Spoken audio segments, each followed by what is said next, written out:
Mitra bisnis, mantan Wapres Yusuf Kala yang menilai kualitas kepala daerah di Indonesia saat ini lebih rendah dibandingkan masa Orde Baru atau zamannya Presiden Soeharto.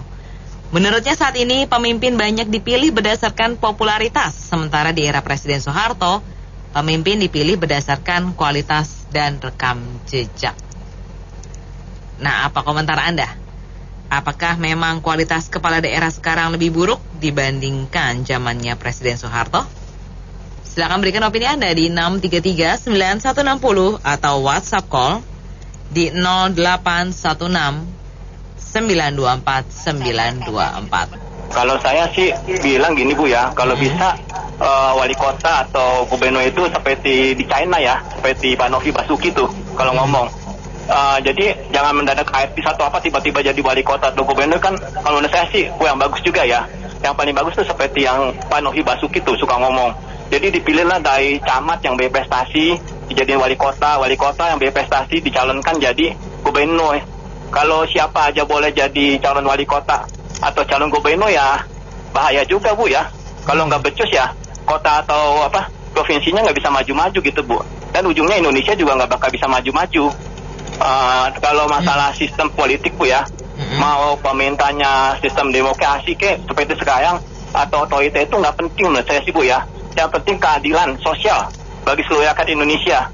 Kalau itu keadilan sosial nggak bisa ditiapin Bu ya, kayak sekarang banyak kasus-kasus kan, kayak kasus Vina, Eki gitu ya, apa yang kelihatannya tuh bukan bagian kriminal kok polisi lalu narkoba kok bisa masuk ke nanganin kriminal, kan lucu tuh Bu kasusnya.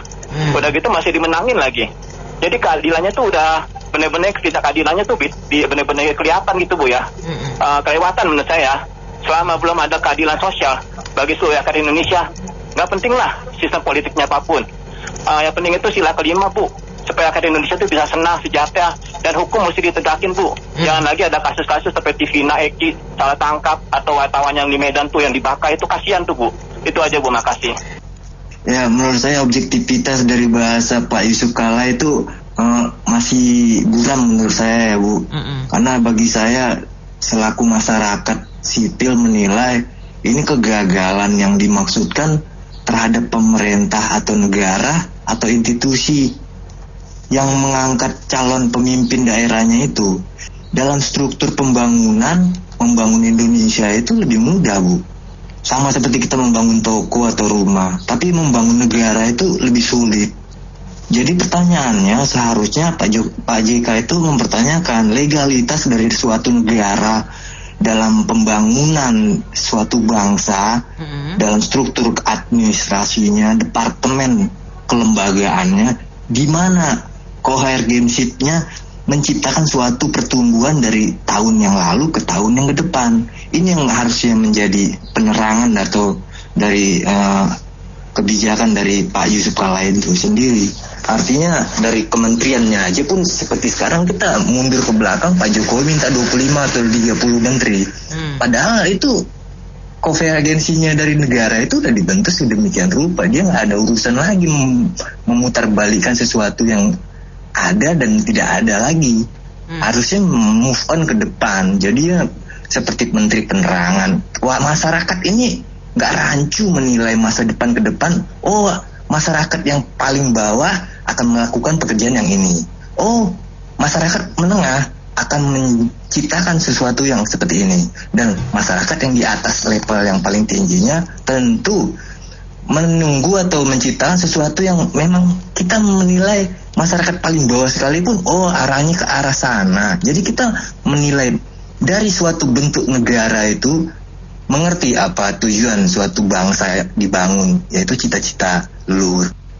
Ya, gimana ya? Soalnya pemilihnya juga, kalau saya lihat di YouTube tuh ya, di satu daerah tuh, dia ada beberapa meja gitu loh. Kalau mau jadi kepala daerah, kamu bisa setor berapa, bisa kasih duit berapa.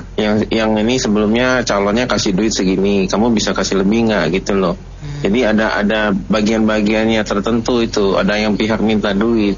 Jadi kalau istilahnya kita mau jujur ya, sekarang pemilihnya aja juga mau duit gitu loh. Jadi otomatis calonnya kan harus keluarin modal dong. Nah, udah terpilih dia harus balik modal lagi dong. Jadi bukan masalah siapa yang kompeten gitu loh. Istilahnya siapa yang bisa bayar lebih. Jadi ya hasilnya belum tentu lebih baik. Itu aja sih. Jadi nggak mungkin lah si Pak Tommy keadilan sosial, nggak ada. Adanya duit. Kita sendiri yang pemilih juga salah juga gitu. Ya oke, thank you. Kalau zaman Orde Baru, zaman Pak Harto, artinya belum reformasi. Nah, kenapa saya membahas reformasi? Karena di dalam reformasi ada 6 visi reformasi. Salah satunya adalah laksanakan otonomi daerah. Nah, disitulah kemudian terjadi pemilihan langsung wali kota, bupati, gubernur. Jadi zaman Pak Harto berarti otonomi daerah belum ada.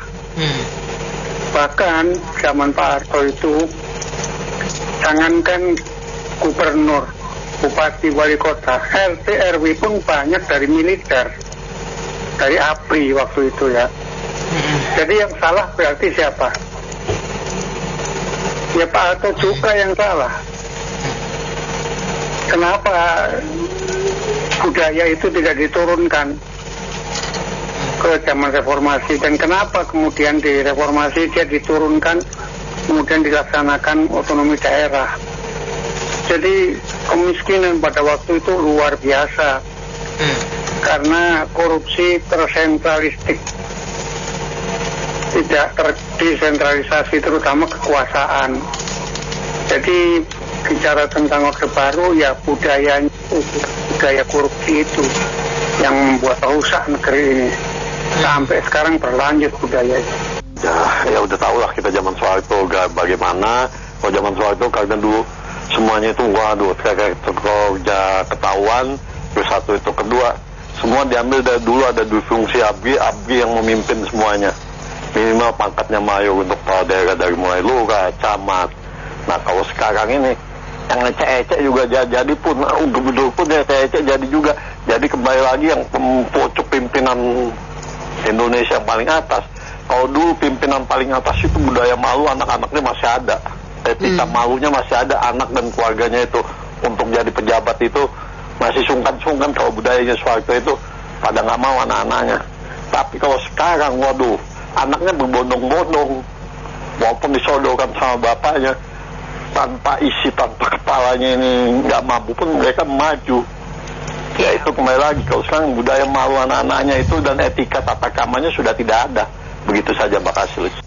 Jadi kan saya jelaskan IPDN ya, Institut Pemerintah Dalam Negeri, sekarang namanya APDN, itu mencetak kader-kader muda yang potensial untuk menduduki jabatan-jabatan strategis di negara, dari lurah, camat, sampai pimpinan gubernur, bahkan kalau berprestasi juga bisa mencetak kader menteri ataupun RI 1 nih. Cuman masalahnya kan sekarang hal-hal ini kayaknya nggak diperhatikan ya.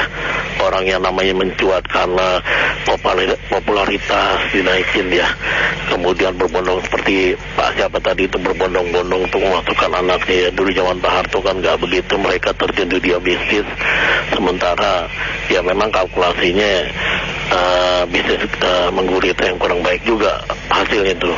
Nah sekarang mereka berbondong-bondong karena popularitas yang latar belakangnya, mohon maaf kalau saya salah penafsiran, tidak punya latar belakang akademisi untuk memimpin negara. Karena perlu garis bawah Ibu Mbak Mary, menjadi pemimpin negara itu bukan untuk memperkaya diri, tapi memberikan pelayanan yang terbaik.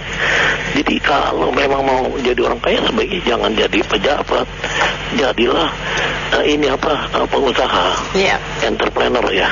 Kalau jadi pejabat betul-betul harus mengayomi kebutuhan masyarakat publik umum terhadap masyarakat di sekitarnya, baik lingkungan wilayah sebagai gubernur ataupun RI 1 sebagai negara gitu loh. Jadi ini berbahaya sekali. Cuma kalau masalah korupsi memang nggak bisa dipungkiri. Mereka menjadi pejabat negara itu harus menggunakan banyak dana. Ini yang repot nih, karena tidak dibiayai negara. Akibatnya pada saat ikut kontestasi dan terpilih, dia akan berusaha untuk memakap semua harga-harga apapun untuk membalikan asetnya dia. Nah sebaliknya, efek domino kalau tidak terpilih, dia akan lentang-lantung Mbak Mary. Gimana coba? Siapa menanggung gitu loh? Ini saya kira itu demikian. Ada juga mantan pemimpin masa lalu yang sangat rasis dan mendukung teroris, memuji-muji teroris. Gitu. Gitu aja. Jadi terima kasih. Itu lebih berbahaya Bu sebenarnya. Terima kasih. Pak Hartonya sudah almarhum, tapi sedikit komentar ya. Jadi zaman Orde Baru, zaman Pak Harto itu Mbak Mary dikenal gaya pemerintahannya itu otoritarian. Jadi otoriter gitu. Jadi jangankan sipil ya, militer saja takut. Siapa yang berani menentang? Itulah otoritarianismenya itu. Sampai-sampai para penjilatnya itu merekrut menobatkan Pak Harto itu menjadi jenderal bintang 5 supaya militer tidak terlalu jilus, didampingi dengan Jenderal Sudirman. Jadi jenderal bintang 5 itu ada 2, Jenderal Sudirman dengan Soeharto. Nah dulu itu dari mulai gubernur, bupati, wali kota, camat, RT, RW segala macam itu ABRI semua, nggak ada yang berani ngelawan. Jadi tunduk semua. Mereka takut mau korupsi, mau ngelawan undang-undang, takut. Tapi sang pemimpin bagaimana? Pelanggaran HAM-nya, korupsinya, pelanggaran politiknya. Masih ingat PDI itu kenapa sekarang namanya PDIP? Karena dulu didramatisir sama Pak Harto, diciptakan PDI karena dia takut dengan PDI makin kuat, diciptakan PDI Suryati namanya. Terus Ibu Mega mengganti PDI-nya dengan PDIP, PDI Perjuangan. Jadi kejahatannya itu di bidang politik, ekonomi, termasuk pelanggaran HAM. Jadi takut semua, nggak ada yang berani. Tetapi kalau ada kroninya datang, apalagi kalau keluarganya minta proyek ke daerah, lancar. Ya terang aja, takut semua kepala daerahnya. Kalau sekarang kepala daerah kan diangkat sama rakyat, dipilih sama rakyat, nggak ada wibawanya itu, gubernur, presiden, segala macam itu. Mereka merasa dipilih rakyat ya suka-suka gua dong gitu, korupsinya tambah gila. Iya, pendapat saya lah, semua itu cuma antek-anteknya pemerintah, kong kali kong gitu loh. Kong kali kong, mak kali mak. Ya semua hasilnya untuk kepentingan mereka, rakyat cuma bisa menonton dagelan-dagelan yang ditunjukkan. Itu pendapat saya. Bangsa kita tuh pelimpan, nggak ada pendirian. Dulu bilang udah lama jelek, ada komunis seperti setan. Orde Baru diktator, ya. Sekarang demokrasi kacau balau. Jadi bangsa kita mau dibawa mana? Apakah Paul Kim Jong Un kesini tegas, bener nggak? Kan masing-masing, apalagi lo dengerin cari Chaplin, dia ada jasanya nggak cari Chaplin? Kalau mereka kerja, bener nggak? Dia tuh kalau kita ulurin dia itu dikeluarin dia pencatatan, waduh banyak tuh. Ya sebenarnya dia tuh bisa ngomong selama dia berjasa ada nggak untuk negeri ini. Jadi saya itu udahlah, kita nggak usah cerita dia dah. Yang penting bangsa kita gimana masa depan lebih bagus ya. Itu kan zaman Pak Soeharto, ini kan zaman otoriter. Itu kan ditunjuk langsung oleh beliau. Jadi basically kalau cuma cukup menjilat Bapak Soeharto aja ya udah cukup gitu. Ajudannya jadi gubernur atau siapanya. KKN-nya kan kental zaman dulu. Jadi bukan kualitas dan rekam jejak lah, please lah. Kalau misalkan itu terlalu jauh lah. Ali Sadikin apa zaman dulu apa kualitas rekam jejak tetap disikat juga anyway. Nah kalau misalkan untuk yang sekarang dipilih populer ya apa boleh buat, karena sekarang yang milih rakyat langsung, jadi ya dia butuh populer, dia butuh butuh suara dari rakyat, jadi mau nggak mau ya yang populer lah yang menang. Tapi kalau memang mau dibilang kualitas kepala daerah dalam konteks apa? Sebenarnya kita melihat konteksnya apa? Kualitas, definisi kualitas lebih baik ini di dalam bidang apa? Kalau dalam bidang ketegasan dalam memberantas kriminalitas, radikalisme, narkoba, dan kriminalitas, saya akui zaman dulu ya kualitasnya pasti lebih baik daripada zaman sekarang. Kalau sekarang kepala daerahnya pengecut semua, nggak berani bertindak apa-apa karena kalah dengan massa, jadi kalah dengan ormas, kalah dengan massa. Kalau zaman dulu mana ada sikap langsung, kalian ini hilang besok itu orang. Jadi kalau saya setuju memang kualitas yang sekarang jauh lebih jelek daripada zaman dulu. Kemudian kalau kualitas mengenai visi misi dengan pusat, yang dulu dengan sekarang mana lebih baik? Betul, kualitas yang dulu pasti lebih baik. Karena kalau zaman dulu siapa yang mau berani menentang kalau Mbak B sudah bilang A, siapa yang berani bilang B? Kalau visi pemerintah pusat adalah bakmi goreng, semua bakmi goreng. Kalau sekarang visi pemerintah pusat bakmi goreng, daerah bisa gado-gado, ketoprak, cireng dan sebagainya, atau gejrot dan sebagainya. Mereka akan bilang, siapa lu? Saya dipilih oleh rakyat, saya mau bikin perda, saya enak dewe saya. Kamu bisa apa? Saya dipilih rakyat kok, gitu. Jadi memang kalau kualitas itu visi misi align dengan pemerintah pusat, iya kualitas sekarang jauh lebih jelek daripada dulu, gitu. Kalau kualitas korupsi ini sebenarnya 11-12 lah sama aja. Yang dulu kita nggak ke expose aja, sekarang kan lebih ke expose, ada social media, ada OTT dan sebagainya, pencitraan viral dan bla bla bla. Jadi kalau dulu kan kita nggak ada gitu-gituan, bahkan kalau dulu mungkin saya rasa lebih dahsyat lagi, kita nggak tahu, anak-anaknya Bapak Soeharto kan tahu sendiri. Jadi kalau ini kita quality yang dia ngomong ini kita mesti lihat konteksnya itu apa sebetulnya. Jadi saya nggak tahu maksudnya dia ngomong begini apakah ada maksud untuk mendukung salah satu calon dari PKB di pilkada atau bagaimana, kita nggak tahu. Dia pura-pura bodoh atau bodoh betulan saya juga nggak tahu. Jadi ya mungkin gitulah kira-kira pendapat saya. Oke, thank you. Iya, kadang-kadang saya bingung juga dengan pernyataan yang dia perbuat ini, kadang-kadang bertolak belakang dengan apa yang telah dilakukan sebenarnya sebelumnya gitu, Mas. Karena zaman dia memimpin sebelumnya itu kurang greget juga gitu, dia nggak berbuat banyak untuk kesejahteraan orang banyak. Dan kalau kita mau bandingkan apple to apple antara pemimpin zaman dulu dan zaman sekarang itu nggak bisa. Karena beda zaman, beda generasi, beda pola pikir, beda pula cara memimpin suatu kaumnya gitu, Mas. Mungkin yang bisa dilihat tuh hasil kerjanya aja, jangan cara memimpin, tapi dari hasil kerja yang dihasilkan seperti itu. Nah kalau zaman dahulu itu orang korupsi itu kan yang bisa korupsi dalam tanda kutip ya, yang bisa itu kan hanya orang golongan tinggi, pejabat tinggi ke atas gitu, Mas. Dan pejabat yang kecil ke bawah kan nggak bisa ngapa-ngapain karena udah ditekan gitu. Nah kalau sekarang kan beda. Kalau sekarang kan mulai dari kecil sampai atas semuanya sama korupsi gitu. Jadi mungkin satu buah kue yang tadinya bisa dibagi zaman dulu cuma 10 orang, sekarang terpaksa dibagi 100 orang, 1000 orang. Jadi hasil yang diperoleh si Pak JK ini jadi berkurang, makanya dia berani teriak-teriak gitu. Coba kalau hasil korupsinya sama, dia nggak akan teriak, Mas gitu. Kalau saya melihat, kalau dulu memang itu pemimpin itu dia dilihat dari track recordnya dulu, terus kontribusi dia kepada negara udah sejauh mana gitu loh. Jadi nggak asal, dan proses kaderisasi dulu, jadi gitu. Jadi nggak ujuk-ujuk dia ditangkat karena popularitas terus langsung diangkat. Itu yang saya lihat perbedaan dulu dengan sekarang ya. Kalau sekarang kan dia hanya model popularitas udah bisa langsung diangkat sebagai pimpinan partai, kemudian dicalonkan sebagai kepala daerah. Kalau dulu itu memang ada proses kaderisasi, baik itu kalau memang dia itu berasal dari birokrat atau dari militer, dia harus punya rekam jejak yang baik gitu loh. Kalau dia di politik, dia harus dulu dari mulai cabang, dari ranting cabang sampai mungkin pimpinan pusat.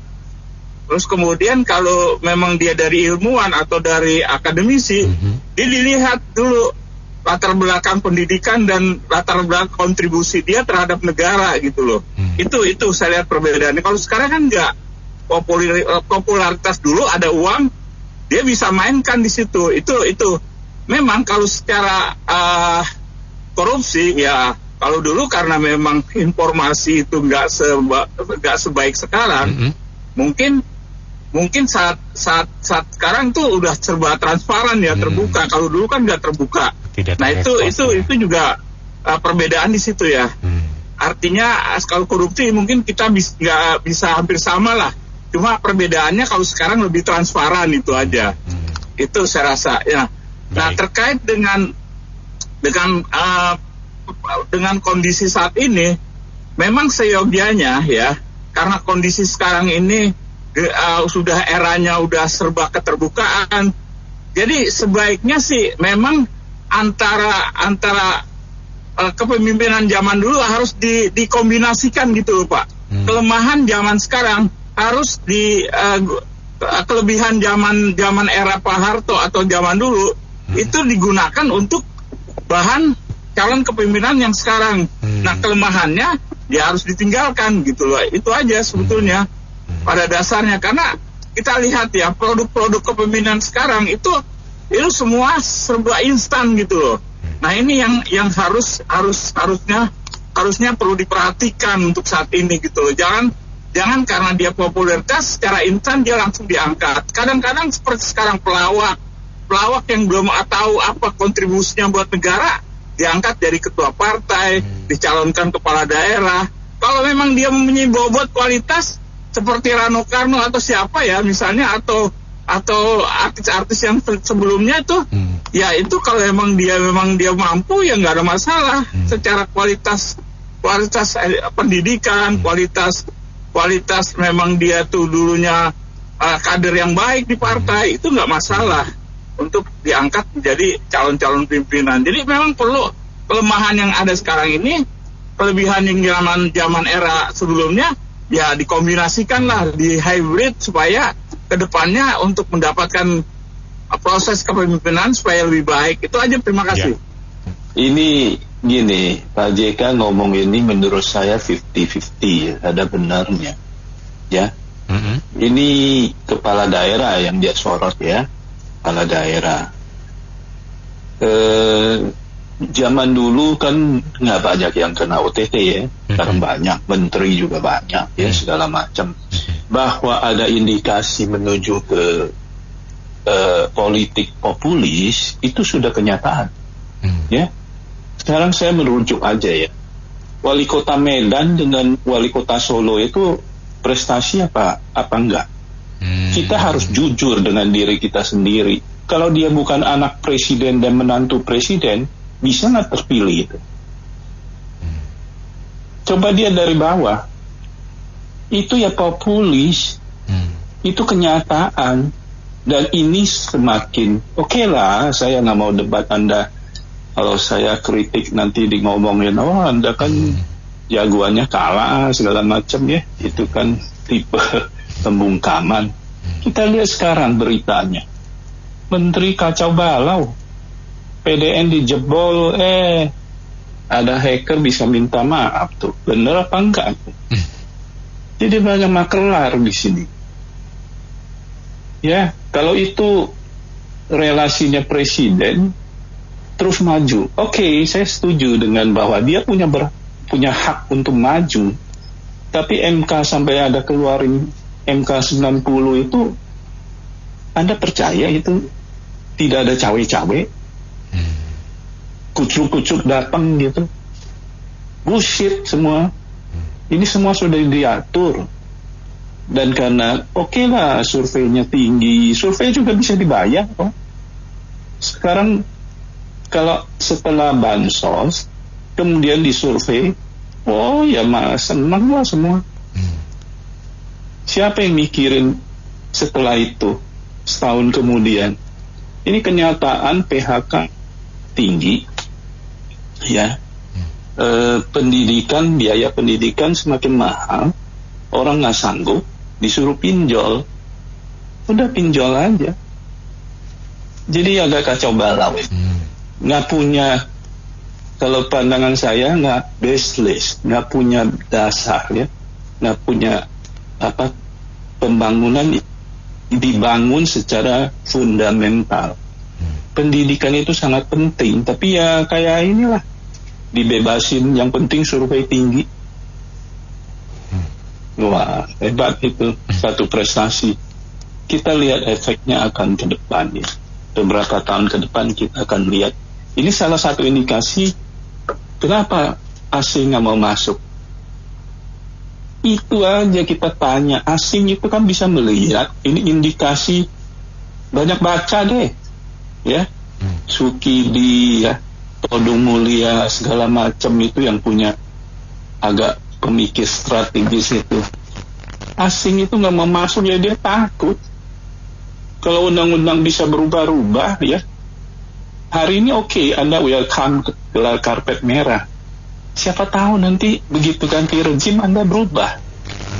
Belum lama ini ada family office, katanya menyasar uang orang super kaya di dunia ya, 6.000 triliun dolar. Kita itu pejabat menarget itu 5% ya. 5% itu 300 miliar US. Bisa bayangin nggak? Kita punya cadangan devisa cuma 140 aja, itu orang mau datang. Orang punya duit kan mikir kelangsungan, kenyamanan, dan sustainable secara hukumnya. Kita ini ya oke lah, sekarang ngomong saya jamin ya begini-gini. Who knows? Kalau ganti rezim, jamin nggak? Undang-undang aja bisa dirubah kok. Itu inti masalahnya. Makasih. Apa yang dikatakan Pak JK itu ya ada benarnya, tapi ada salahnya juga ya. Karena kan kepala daerah itu ada 500 lebih ya, gubernur, wali kota, bupati. Ya ada yang bagus, ada yang jelek ya. Contoh yang jelek itu Anies misalnya ya, pembangunan gak ada, prestasi gak ada, tapi dia populer. Ya itu kan yang dukung oleh Pak JK kan ya. Nah ya, memang hal-hal seperti itu akan terjadi juga ya. Dan kalau kita lihat juga yang bagus juga banyak. Dan kalau tadi ada yang ngomong, oh itu kan dari militer lagi, ya sebetulnya yang non militer yang bagus juga banyak ya, kita nggak boleh menutup mata. Nah kalau dulu zaman Pak Harto itu kan sifatnya ditunjuk. Dan kalau kita lihat pembangunan, ya business as usual lah. Ya seperti itulah. Nggak ada sesuatu yang spektakuler, terobosan, nggak ada. Karena semuanya kan diatur dari pusat. Ya, sentralisasi. Oleh karena itu, setelah tahun 98, ya ada desentralisasi.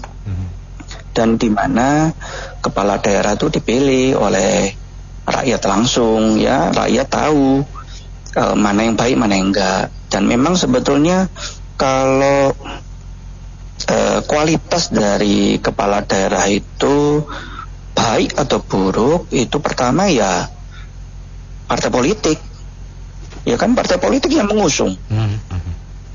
Ya kan kalau partai politiknya jelek, ya kita nggak ngomong jelek lah ya, tapi siapa yang punya duit dia yang bisa maju. Ya kita tahu sendiri kan, untuk bisa menjadi calon itu membutuhkan logistik yang sangat besar. Selain untuk suap sana sini, juga untuk ini kan saksi, belum kampanye, spanduk dan lain-lain kan ya. Jadi kualitas itu ditentukan oleh logistik, bukan oleh kualitas manusia yang akan dicalonkan. Memang ada beberapa orang ya yang saya lihat ya, dia didorong oleh masyarakat karena dinilai mampu, dan masyarakat bergotong royong menyumbang ya logistiknya. Dan itu sebetulnya cukup baik dilakukan pertama di daerah-daerah yang sempit dulu, wali kota ya, bupati, itu kan lokasinya sempit ya, jadi secara logistik nggak terlalu tinggi. Nah harusnya memang dari situ Nah, kemudian kalau dia sukses, bagus, nah dia naik kelas ke gubernur. Ya, jadi jangan langsung tiba-tiba loncat ke misalnya mau presiden dan seterusnya. Ya, jadi kalau Pak JK mengatakan seperti itu, ada benarnya ada salahnya. Tapi kita tahu sendirilah ya siapa Pak JK. Jadi ya kita nggak usah terlalu risau lah. Nah, memang demokrasi harus tetap didukung ya. Tinggal mau nggak tuh partai politik merefleksikan diri ya untuk Indonesia yang lebih baik, bukan untuk kelompoknya yang menang walaupun mungkin yang dipilih tidak sesuai kualitasnya. Ya, pinter tapi nggak bisa kerja, buat apa? Ya, karena yang namanya kepala daerah pun juga eksekutor, ya eksekutor yang berani melawan arus juga gitu ya. Ya, saya pikir itu dulu. Saya rasa sih kurang tepat ya. Kalau kita bandingkan di era Orde Baru sama era saat ini ya kan, sistem pemilihannya aja beda. Di era Orde Baru kan kepala daerah itu disaring sama DPRD, kemudian ditentukan oleh presiden, ya kan? Dan sekarang kan disaring sama partai politik, kemudian diusung dan ditentukan oleh rakyat, ya kan? Gitu. Jadi zaman dulu ya itu mayoritas saya juga pernah hidup di namanya Orde Baru. Zaman Orde Baru itu mayoritas gubernur itu berasal dari militer. Bahkan bupati, wali kota di bawahnya gitu juga banyakkan dari militer ya gitu. Masalahnya kalau sisi kualitas mungkin berkualitas, tapi apakah mereka bisa memajukan daerahnya saat itu? Saya rasa sama aja sama sekarang. Nah, bedanya juga gitu loh. Ya kan, jadi kualitasnya itu untuk memajukan daerahnya apa untuk kekuasaan saat itu? Kalau saya lebih senang untuk kekuasaan, bukan untuk memajukan daerahnya. Apalagi zaman Orde Baru itu Indonesia Timur itu kurang diperhatikan. Jadi kesampingkan gitu kan gitu. Kalau zaman sekarang, era sekarang ada plusnya di mana Indonesia Timur itu diperhatikan di eranya Pak Jokowi, ya kan gitu. Jadi saya rasa ini kurang tepat untuk membandingkan seperti itu ya. Zaman dulu Orde Baru tuh Bu Anto ya, ada masyarakat aja yang nggak tahu siapa gubernurnya, siapa bupatinya, siapa wali kotanya kan. Iya, jadi karena mereka nggak ikut serta dalam pemilihan kan, gitu. Ya kan, kalau sekarang kalau ada kepala daerah yang populer segala macam itu, ya itu mungkin sudah satu yang sifatnya alami karena saat ini kan zamannya media sosial. Kalau zaman dulu itu kan gak ada media sosial, ya kan TV aja saya nontonnya TVRI ya, hitam putih TV-nya nggak ya kan gitu. Jadi saya rasa ini sesuatu yang oke lah, namanya popularitas, tapi kan harus dihitungnya sama kualitas juga, sama integritas, ya kan gitu. Itulah saya rasa ini tugasnya partai politik, supaya nggak asal-asalan dalam mengusung kepala daerah, sehingga rakyat pun bisa memilih yang terbaik, yang diusung oleh partai politik. Jangan sampai, memang betul kecenderungan saat ini berapa tahun belakangan ini partai politik itu mengusung seorang berdasarkan daya tarik elektoralnya tinggi gitu. Jadi yang dimana populer gitu, dimana hasil surveinya ini yang tinggi itu diusung gitu kan. Udah menyampaikan namanya lagi kualitas, integritas, rekam jejak itu udah dikesampingkan deh.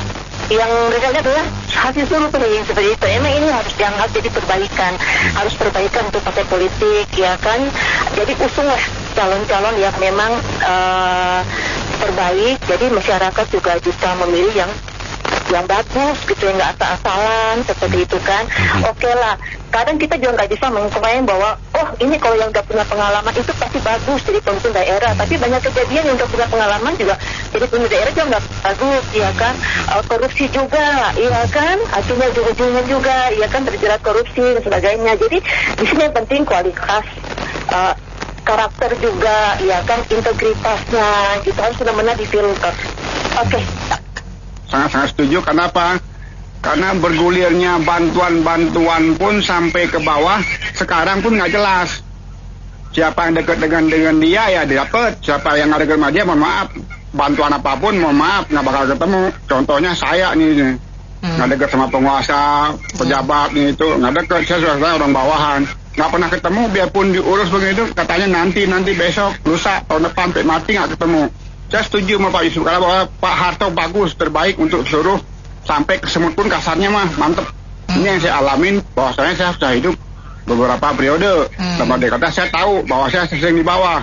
Kalau di bawah itu suara rakyat lah gitu loh, mengerti, bukan suara pejabat yang misalnya memaniskan suasana kayak gula dikasih ke kopi kasih ke gula, bukan begitu ceritanya.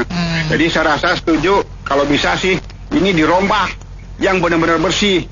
Saya kena pejabat dapat bantuan itu, tapi saya nggak kena pejabat, mohon maaf nggak dapat, sampai ngontrak sampai apa kayak nggak bakal ketemu. Begitu, terima kasih. Karena apa, JK ini orang Golkar, dia kan ketua umum Golkar, jadi dia 32 tahun tuh Golkar mimpin Indonesia dengan tangan besi, dengan apa nggak tahu lah. Tapi yang jelas sekarang juga rusak, zaman Orde Baru juga rusak juga, ya sama rusak lah, nggak ada bedanya. Ya makasih. Ya Pak Yusuf Kala itu menyampaikannya mungkin by perasaan aja ya. Misalnya lah kepala daerah mana ada juga, misalnya di Jawa aja itu kan ada DKI Pak Anies, Jawa Tengah Pak Ganjar, Jawa Barat Pak Ridwan Kamil, nah Jawa Timur Ibu Khofifah. Nah itu apa kurang bagus begitu loh, ketimbang di zaman Golkar komparasinya nggak head to head gitu. Mungkin ya kalau sekarang dia sampaikan nih karena ada calon misalnya kayak Marcel Widayanto tuh yang mau jadi wakilnya Tangsel, itu mungkin yang agak kurang apa ya, kualifikasi dipertanyakan gitu loh. Tapi dengan 34 provinsi yang ada, ya coba disampaikan lah. Kalau Pak Yusuf Kala mengatakan demikian, itu kan mengatakan artinya pemilihnya yang bodoh, rakyatnya yang bodoh yang nggak bisa milih, kan begitu perkataan Pak Yusuf Kala kalau kita mau terjemahkan lebih jauh. Iya. Terima kasih. Jangan membandingkan dulu sekarang orang ini orang itu. Bagaimana masyarakat kita bisa maju, cara didiknya bagaimana, itu mungkinnya begitu pikirannya. Kalau coba kawan dulu, zaman sekarang yang masih muda ya nggak, bisa kontak-kontak pacar. Kalau sekarang kan udah tua, udah nggak enak.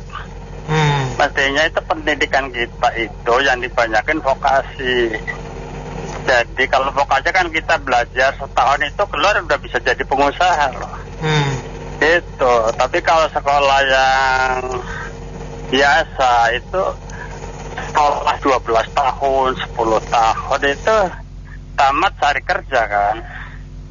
Itu. Tapi kalau vokasi itu kita dibuka otak kanan kita, cara menyelesaikan masalah sampai bisa jadi uang, itu kan pendidikan vokasi di situ. Cara meraih keberhasilan, bukan dengan sistem akal-akalan. Itu kan pendidikannya itu ada di tempat kursus, tempat itu banyak. Itu pemimpin mestinya mikir ke situ, jangan kita rakyat banyak, semuanya berlomba-lomba cari kerja. Sedangkan peluang bisnis di Indonesia itu sangat banyak. Cuman pusat pendidikan vokasinya itu masih kurang. Makasih. Begini kalau menurut saya, orang bawah yang bawahan itu tergantung atasan. Bagaimana atasannya, kalau dianya tegas, benar-benar memimpinnya, dia yang bawahnya pasti ngikutin, takut. Kalau sekarang kan pemimpinnya tahu sendiri, ngomongnya beda-beda. Hari ini Senin bilang tempe, Rebu tahu. Jadi bingung. Jadi yang bawahnya tuh semakin kurang ajar gitu. Seakan-akan tuh kepala daerah sekarang tuh mau bikin kerajaan kecil gitu di daerahnya. Misalnya ini daerah gua misalnya, jangan diobok-obok itu, karena ya pemimpinnya itu yang salah satunya. Kalau zaman Soeharto kan dulu ya beda memang ya, dulu kan zaman Soeharto belum reformasi. Kalau sekarang kan udah reformasi. Cuman dia pun belum reformasi, nggak ada yang macam-macam. Coba orang bertato apa preman bisa dicemplungin ke kali tiba-tiba besok pagi di karung.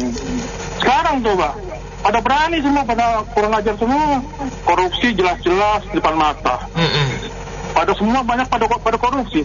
Sekarang bagaimana korupsi mau diberantas? Ketuanya aja korupsi dan sogok-sogokan. Sampai sekarang beritanya belum ada. Iya, itu di mana? Itu yang salah satunya. Terus terang aja pemimpinnya ini yang nggak jelas. Iya. Itu makanya yang bawahnya pada ngikutin pada gampang lah dia mah. Kayak bos aja kan kalau dibayarin kan kalau bos ya kalau kerja, anak buahnya kalau lihat bosnya baik, gampang lah dia mah. Ada kurang ajar.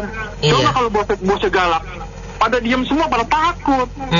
Justru kita maksudnya kita bukan maksudnya mau ditakutin sama siapapun, bukan disegani. Itu aja, Bu. Baik. Terima kasih dari saya, Bu.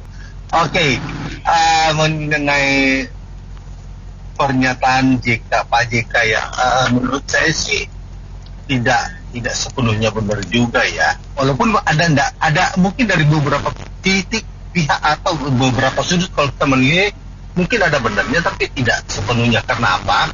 Karena banyak juga ya sekarang ini pimpinan daerah atau pejabat-pejabat daerah yang berkualitas, bahkan sangat berkualitas, membela rakyat, sangat pro rakyat, tapi banyak juga yang memang hanya memanfaatkan jabatan untuk kepuasan kepentingan pribadi, ada juga.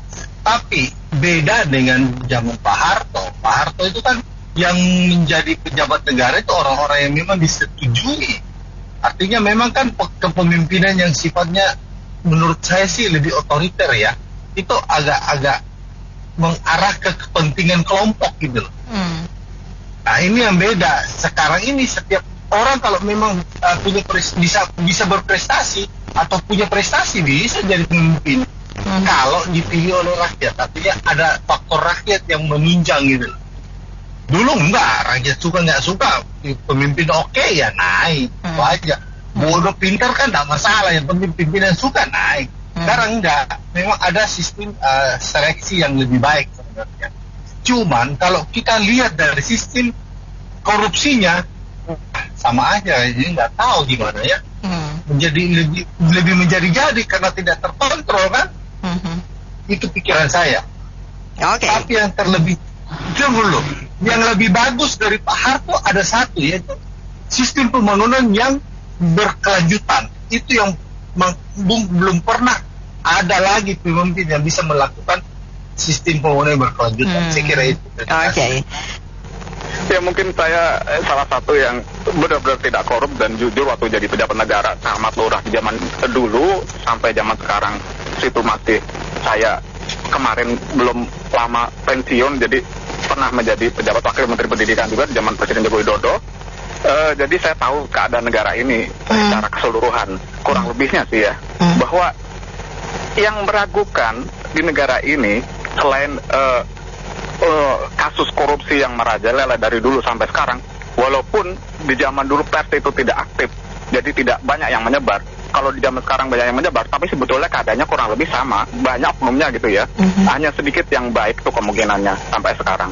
Itu cara untuk menjadi pejabat negaranya itu loh, di negara ini yang meragukan. Memang secara teori sistemnya dibikin bagus, tapi begitu praktek itu beda lagi di belakang layarnya. Dan kita tahu ketua KPU dipecat gara-gara apa? Gara-gara meniduri salah satu ketua parpol perempuan. Itu kan KPU nggak boleh tindak asusila seperti itu seharusnya. Namanya ketua KPU. Lalu yang mantan dulu, ya kita tahu sendiri ada mantan komisioner KPU dihukum gara-gara kasus harus masuku. Ini yang ketahuan saja Mbak. Sebetulnya yang belum ketahuan kalau mau diusut masih ada lagi. Cuman ya di negara kita lah biasalah. Semakin dia itu besar, yang bisa membuat ketahuannya bobrok itu semakin ditutupi. Jadi yang tahu tuh hanya yang apes-apes saja tuh, yang ketahuan itu. Yang belum apes banyak masih. Itulah makanya kenapa negara kita, keadaan negaranya kalah makmurnya dengan negara Malaysia penduduknya, dengan negara Singapura, bahkan dengan negara Australia dan lain-lain. Kita mau kesusul loh sama Vietnam. Ini keadaan rakyatnya udah mau banyak makmur. Kalau kita negara kita seperti ini terus, cara untuk menjadi pejabat negaranya tidak sesuai dengan pasal 6A Undang-Undang Dasar 45 yang perubahan tahun 2001, 2002 harus benar-benar luber, benar-benar jujur dan adil, maka keadaan negara kita tidak akan pernah berubah kan seperti ini terus kemungkinannya nantinya. Ya kemungkinan saya bilang itu kemungkinan akan terjadi. Terima kasih. Ada beberapa hal. Yang pertama, dulu partainya cuma 3, sekarang partainya udah gak jelas berapa jumlahnya. Yang kedua, dulu itu benar ada transaksinya, walaupun ibaratnya kalau dulu itu transaksinya itu tertib. Walaupun sama-sama salah ya, tapi tertib dan tidak ada yang orang ibaratnya itu di luar dugaan gitu loh. Artinya ya memang sudah tersistem gitu loh. Kalau sekarang udah amburadul, transaksional, benar-benar transaksional. Siapa yang punya duit, siapa yang itu, tinggal populernya ya cepat banget. Makanya saya setuju dengan ucapan kualitasnya menurun, ya bagusan dulu. Karena dulu pun atau jelek-jelek itu yang jadi masalah. Menurut saya ya, dulu itu hanya akses masuknya saja yang mereka kroni ya. Kroni itu artinya ya memang harus ada pintu-pintu tertentu. Tapi secara standar dulu itu Pak Harto jago untuk menentukan standar level orang ini sudah sampai mana, ini sampai mana. Kalau sekarang nggak peduli itu, anak muda, orang tua punya duit, dia bisa beli segalanya, ya jadilah. Itulah yang membuat sementara tantangan zaman semakin begini, transaksionalnya semakin luar biasa, ya kita nggak bisa berharap terlalu banyak. Ya yang paling penting ya buat kita atur diri kita, keluarga kita, tetangga kita, ya kita perbaiki apa yang kita bisa lakukan. Terima kasih. Komen saya cuma mau bilang, dia kan Pak JK ngomongnya begitu. Nah sekarang kan dia udah menjabat 2 kali, ya nggak? Menjabat 2 kali. Apa yang dia telah berikan kepada negara dan bangsa kita ini, gitu loh. Kalau misalnya menurut dia kriterianya seperti itu, harusnya dia ada dong hasilnya, ya nggak? Jadi maksud saya tuh manusia tuh jangan cuma nunjuk orang dulu, lihatlah diri sendiri. Ya, itu saja dah. Ya kalau saya analogikan pertanyaannya itu Pak JK bilang istri saya lebih enak dulu daripada sekarang. Iya karena dulu masih muda, masih kencang semuanya. Sekarang udah tua, udah peot, zamannya udah berubah. Nah, sekarang juga Pak partai-partai generasi muda udah milenial, udah pintar-pintar. Nah untuk mengakomodasinya maka dibikin partai banyak supaya mengurus diri sendiri. Jadi sebetulnya itu adalah persaingan. Jadi siapa yang hutan rimba, siapa yang kuat dia menang. Kalau dulu kan JK menguasai semuanya. Sekarang kepala daerah nggak mau mengikuti kemauannya. Karena apa? Dipilih rakyat, bukan dia lagi. Nah, kepentingannya dia kan pengusaha, pebisnis. Pengusaha pebisnis, ujung-ujungnya duit. Dia mau ngatur duit semua orang. Nggak bisa lah. Zamannya udah beda. Nah, itu dia makanya seorang JK itu adalah Hitler zaman dulunya. Sekarang Charlie Chaplin disebutnya. Karena apa? Nggak bisa ngatur semuanya lagi. Semua udah pada pintar dan ngerti siapa dia sebenarnya. Itu aja saya setuju. Thank you. Baik. Terima kasih Pak Rudi dan semua mitra bisnis yang sudah bergabung dalam sesi kali ini. Saya Anita Wijaya.